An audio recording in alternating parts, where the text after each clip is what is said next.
جی السلام علیکم ورحمۃ اللہ وبرکاتہ۔ نماز کی اہمیت اور فضیلت، قسط 20، صحیح مسلم حدیث نمبر 82۔ نبی صلی اللہ علیہ وآلہ وسلم فرمایا کہ آدمی اور شرک کے درمیان نماز ہی حائل ہے۔ اور پھر ایک اور حدیث اس کی اہمیت اور فضیلت پر، سنن ابو داؤد حدیث نمبر 945۔ نبی کریم صلی اللہ علیہ وآلہ وسلم نے فرمایا، جب تم میں سے کوئی نماز کے لیے کھڑا ہوتا ہے تو رحمت اس کا سامنا کرتی ہے، لہذا وہ کنکریوں پر ہاتھ مت پھیرے۔ تو رحمت اس کو ڈھانپ لیتی ہے۔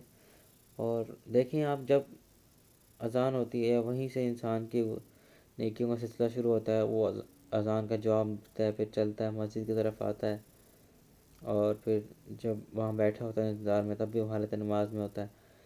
تو جب نماز شروع کرتا ہے تب اس کے گناہ جھڑ جاتے ہیں، ختم ہونا شروع ہو جاتے ہیں۔ تو یہ سراسر رحمت ہی رحمت ہے۔ السلام علیکم ورحمۃ اللہ وبرکاتہ۔